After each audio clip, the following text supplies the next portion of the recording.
사건과 일화를 따라 걷는 세계전쟁사 산책. 이번 편에서는 여러 전역에서 나타난 불세출의 군사천재 나폴레옹의 활약과 나폴레옹이 추구한 전략전술의 원칙을 돌아보고자 합니다. 프랑스 혁명전쟁은 프랑스 혁명정부인 지롱드파 내각이 프랑스 혁명에 간섭하고 있는 오스트리아에게 1792년 4월 선전포고를 함으로써 시작되었습니다. 프랑스 북부와 동부, 북부 이탈리아 등이 주요한 전쟁터가 되었지요. 군사천재 나폴레옹이 등장한 것도 바로 이 시기의 툴롱 포위전에서였습니다.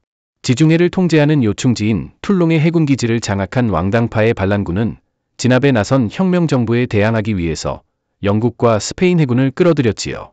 1793년 9월 혁명정부군이 툴롱 탈환을 위해 투입되었으나 무능한 장군들로 인해 고전을 거듭할 뿐이었습니다. 이때 포병대 지휘관 나폴레옹 대위는 레기에트와 발라기의 요새를 점령해 반란군을 제압할 것을 건의했으나 받아들여지지 않았습니다. 두 고대 요새는 툴롱 내항과 외항을 차단할 수 있는 위치에 있어 툴롱 내항에 있는 영국군과 스페인군의 보급을 차단하고 그들을 고립시킬 수 있는 곳이었지요. 지리한 공방전이 3개월간 이어지다가 12월이 되어서야 나폴레옹의 작전 건의에 대한 승인이 떨어졌습니다. 48시간의 포격과 백병전 끝에 정부군이 12월 18일 두 요새를 탈환하자 영국군과 스페인군은 황급히 철수하였지요. 나폴레옹은 백병전 중에 허벅지 부상을 입기는 했으나 이 전투는 군인으로서 그의 최초의 무훈이었습니다. 툴롱 포위전 승리의 공적을 인정받은 그는 소령과 중령, 대령을 거쳐 24세에 장군이 되었습니다. 이는 3개월 만에 이루어진 고속진급으로 유능한 지휘관이 절대적으로 부족했던 상황이라 가능한 일이기도 했던 것입니다. 이어진 1796년의 이탈리아 원정에서 프랑스 통영정부는 라인 방면에 2개군, 북이탈리아 방면에 1개군을 배치해 오스트리아를 포위하는 작전을 시도했습니다. 이때 통영정부는 툴롱 포위전에서 능력을 인정받은 나폴레옹을 북이탈리아 방면군의 지휘관으로 임명했지요. 프랑스군 전체로 볼 때 나폴레옹이 담당한 임무는 주공작전을 위해 라인강 방면을 견제하는 조공에 지나지 않았습니다. 그러나 라인강 방면의 2개군이 오스트리아군의 작전에 말려들어 아무런 전과를 거두지 못하고 철수한 반면에 나폴레옹은 연전연승하여 프랑스의 운명을 지키는 데 결정적인 역할을 하였습니다. 스페인이 한니발의 학교였고 또 고울에서 카이사르가 태어났듯이 나폴레옹은 실로 이탈리아 전역에서 태어났다고 할 수 있을 정도로 나폴레옹의 활약은 결정적인 것이었지요. 오스트리아가 전쟁에서 탈퇴함으로써 제1차 대프랑스 동맹은 붕괴되었으나 1800년 제2차 대프랑스 동맹이 결성되어 오스트리아가 다시 참전하자 프랑스는 다시 위기를 맞게 되었습니다. 이러한 상황에서 이집트 원정에서 돌아와 쿠데타로 최고 권력을 장악한 나폴레옹은 군사천재로서의 능력을 본격적으로 발휘하기 시작했지요.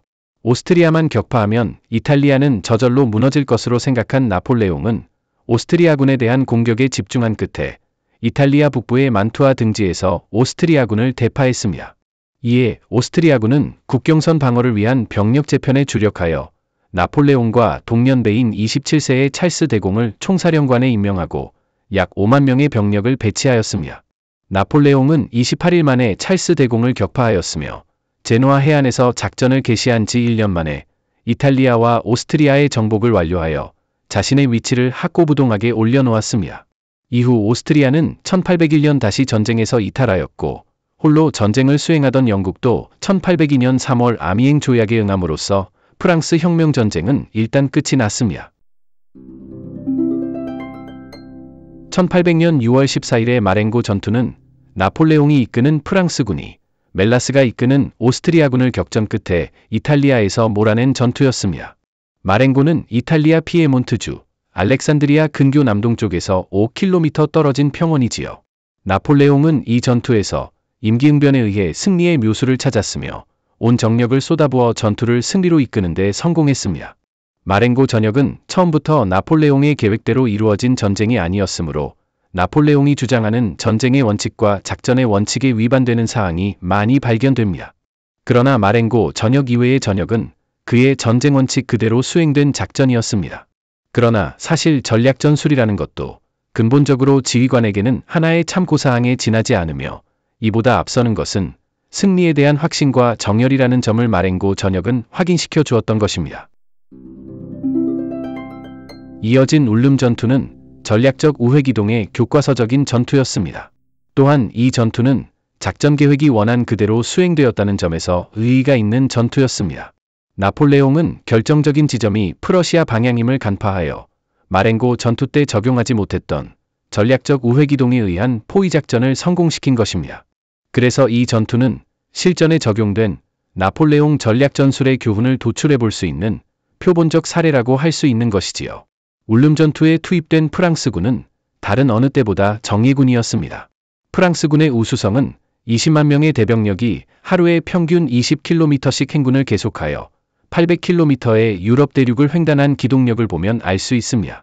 그래서 이 전투는 전략적 우회기동을 완전 무결하게 성공시킨 대표적 예가 되었지요. 나폴레옹은 오스트리아군 배후의 장거리 우회로를 신속하게 기동하면서 110km가 넘는 광정면에서 라인강을 도하하였습니다. 도하한 후에는 전개된 정면을 95km 폭으로 급속히 축소시켰으며 적과 접촉이 임박해짐에 따라 정면을 다시 45km로 축소하여 전투력을 집중하였습니다. 이때 이탈리아 북부에 있던 5만 명의 마세나 군단이 12만 8천 명의 오스트리아군 주력을 고착 견제하였기 때문에 울름 전투에서 전투력의 우세를 유지할 수 있었습니다. 나폴레옹은 총병력이 적보다 열세인 경우에도 이렇게 언제나 결정적인 순간과 지점에서 압도적으로 우세한 병력을 확보했던 데서 그의 군사적 위대성을 발견할 수 있는 것입니다. 1805년의 울름 전투에서 오스트리아군에 승리한 나폴레옹은 비엔나에 입성하였습니다. 그러나 러시아 황제 알렉산드르 1세와 쿠투소프가 이끄는 러시아군이 오스트리아 황제 프란츠 1세의 자녀 부대와 합류하여 결전을 준비하고 있었지요. 프랑스, 오스트리아, 러시아 3명의 황제가 한 전장에 모인 것입니다.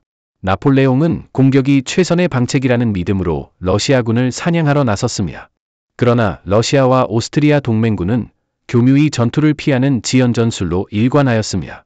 나폴레옹은 함정에 빠진 듯 싶었지요. 그 무렵 트라팔가의 전에서 프랑스 함대가 패배했다는 소식까지 들려왔습니다. 그러나 이렇게 어려운 순간에도 유리한 지형에 함정을 놓아 그곳으로 적을 유인해 경멸하겠다는 생각을 했으니 그는 과연 군사적 천재였습니다.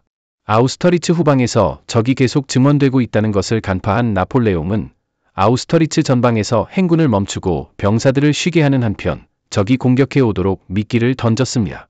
프라첸고지 후방의 예비대를 숨기고 그곳에서 남쪽으로 흐르는 골드바 강변에 약 4만 명의 병력을 엉성하게 배치하는 함정을 만들어 쿠투소프를 유인하는 기발한 작전 계획이었던 것입니다. 이 상황을 보고받은 28세의 젊은 러시아 황제 알렉산드르 1세는 승리를 눈앞에 두었다고 생각하고 12월 1일 저녁 주력을 남쪽으로 이동시키기 시작했습니다. 마침내 나폴레옹의 즉위 1주년이었던 12월 2일 프랑스군은 러시아 동맹군과 맞붙었습니다. 전투는 나폴레옹이 뜻한 대로 진행되었지요. 러시아군의 공격은 엉성하고 조잡하기 짝이 없었습니다. 미끼로 던져진 나폴레옹군은 적의 공격을 잘 견디어내었으며 그동안 숨어있던 중앙의 예비대가 안개를 뚫고 나와 삽시간에 프라첸고지를 점령하고 적을 두동강내었지요. 이어서 프랑스군 중앙은 방향을 돌려 남쪽으로 진출한 러시아군을 포위하고 무자비한 공격을 가했습니다. 러시아군은 일부만 포위망을 뚫고 달아났을 뿐 대부분은 탈출하지 못하고 살상당하거나 얼음 섞인 호수에 빠져 익사하거나 생포되었지요. 이렇게 해서 나폴레옹의 가장 위대한 승리이자 예술작품이라고 불린 아우스터리츠가 탄생한 것입니다. 이 9시간의 전투에서 러시아군은 2만 7천 명의 병력과 180문의 대포를 잃었으며 프랑스군은 7천 명만을 잃었습니다. 이 위대한 승리의 소식을 듣고 파리의 시민들은 파탄에 이를 정도로 흔들리던 경제에 대한 걱정을 잠시 잊고 열광하며 거리로 뛰쳐나왔지요. 나폴레옹은 이 전투의 승리를 기념하기 위해 파리에 개선문을 세우도록 명하였습니다. 오스트리아와 러시아 두 나라의 대군을 혼자서 제압한 프랑스 육군의 위광은 곧 전 유럽에 떨치게 되었지요. 나폴레옹은 전투 후 고위 지휘관들에게는 200만 프랑을, 병사들에게는 200프랑을, 그리고 남편을 잃은 부인들에게는 많은 연금을 하사했습니다. 그리고 고아들에게는 나폴레옹의 양자 신분을 부여하였으며 그들의 성과 세례명에 나폴레옹을 덧붙이는 것이 허락되었다고 합니다. 나폴레옹이 아우스터리츠 전투에서 동맹군을 격파하자 제3차 대프랑스 동맹은 붕괴되었습니다. 1806년 7월 나폴레옹은 여세를 몰아 독일 남서부의 16개 공국으로 라인 동맹을 결성하고 이곳에 프랑스군을 주둔시켰습니다. 이에 그동안 중립을 지키고 있던 프러시아는 위기감을 느끼게 되었지요. 그래서 빌헬름 3세는 영국의 지원을 약속받고 러시아와 스웨덴이 참여하는 제4차 대프랑스 동맹을 결성하고 전쟁에 뛰어들었습니다. 양군의 격전은 독일 튀링겐 지방의 예나와 아우어슈테트에서 동시에 전개되었으나 모두 프랑스군의 압도적인 승리였지요.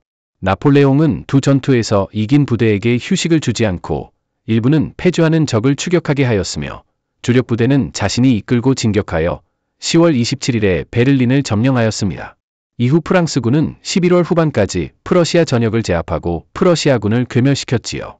나폴레옹이 이 전투에서 큰 승리를 거둔 것은 울름 전투에서와 마찬가지로 신속한 우회기동에 이은 선제 공격으로 적의 병참선을 차단하는 데 성공하였기 때문이었습니다. 또한 이 전역은 나는 적이 회의 중일 때 기동한다 라는 나폴레옹의 작전 원칙을 가장 잘 예증한 전투라고도 할 수 있습니다. 1807년 나폴레옹은 사관학교를 내려다보는 위치에 짓고 있던 파리 세느강의 다리 이름을 이 전투의 승리를 기념하여 예나 다리로 고치게 했지요. 그러다가 나폴레옹이 마지막 워털루 전쟁에서 지자 파리를 점령한 프러시아군은 이 다리를 부수려고 하다가 대신 이름을 사관학교 다리로 고쳤다고 합니다. 지금 이 다리는 처음대로 예나 다리로 불리고 있습니다. 나폴레옹은 그가 전쟁의 목적으로 추구한 선멸전을 성공시키기 위하여 거의 하나의 공식처럼 모든 전역과 전투에서 몇 가지 작전 원칙을 적용하였습니다. 첫째, 동맹군에 대한 전투에서는 동맹군 사이로 아군의 주력을 집결하여 돌파함으로써 적을 일단 분리시켰습니다. 분리된 적은 각각 자기 나라의 이해관계를 우선시하여 눈치를 보거나 몸을 사리게 마련이었지요. 이때 나폴레옹은 강력한 예비대를 투입하여 분리된 적을 각계격파하였습니다. 둘째, 아군의 일부를 미끼로 제공하여 적으로 하여금 근시안적인 목표를 달성하게 하여 방심하게 만들었습니다. 그리고 여기서 생기는 적의 약점을 포착하여 대승을 거두는 선멸전 전술을 사용했지요. 이와 같은 전술은 최고사령관이 건전한 판단으로 전장에서 결정적인 시간과 장소를 포착하여 결정적인 전투력 즉 주력을 투입할 때만 승리로 이끌 수 있는 것이었습니다. 따라서 지휘관은 예비대를 전투의 초기에 너무 빨리 투입하는 것을 지양하고 전투의 승패가 결정적이라고 판단될 때 결정적인 전투력을 투입해야 했습니다. 이것이 참모들의 정확한 판단과 건의, 그리고 지휘관의 건전한 최종 결심이 중요했던 이유였지요. 셋째, 단일 작전선의 원칙입니다. 나폴레옹은 언제나 프랑스군의 주력을 결정적이라고 판단되는 한 개의 방향, 한 개의 지점에 집중하였습니다. 이렇게 단 한 개의 결정적인 장소와 시간에 결정적인 전투력을 집중하는 것은 상대적인 전투력의 우세를 획득하는 방법이었지요. 만일 여러 작전선을 유지하는 경우에는 적의 주력에게 공격할 기회를 제공하여 각계격파당할 우려가 있기 때문이었습니다. 넷째, 아군의 주력을 가능하면 적의 후방이나 한 측면으로 지향시켜 적의 병참선 차단을 부가적인 목표로 삼았습니다. 다섯째, 적의 주력을 궁극적인 공격 목표로 삼았습니다. 적의 도시 등에 목표를 두는 것을 지향하고 적의 주력이라고 판단되는 전투력 즉 병력의 선멸에 공격 목표를 두었던 것이지요. 이렇게 함으로써 전쟁의 승패와는 관계가 적은 목표, 즉 전략 목표가 아닌 전술 목표를 공격함으로써 생기는 전투력의 손실을 줄이고 병력의 절약을 꾀할 수 있었던 것입니다. 여섯째, 우회의 원칙입니다. 이는 세 번째와 네 번째 원칙의 연속이라고 할 수 있습니다. 적을 가장 효과적으로 그의 병참선으로부터 몰아낼 수 있는 한 측면, 즉 전략적 측면으로 아군의 주력을 우회기동시킨다는 원칙입니다. 이때 적도 우회기동을 시도할 것이므로 적보다 부대를 신속히 기동하여 선제 공격을 감행하는 것이 중요하였습니다. 나폴레옹은 이 중요성을 다음과 같은 한마디로 표현하였지요. 나는 적이 회의 중일 때 기동한다. 일곱째, 이상과 같은 제 원칙에 따라 작전을 수행해 나면서도 항상 자기의 병참선을 확보하고 있어야 한다는 원칙입니다. 지금까지 여러 전역에서 나타난 불세출의 군사천재 나폴레옹의 활약과 나폴레옹이 추구한 전략전술의 원칙을 돌아보았습니다. 마치겠습니다.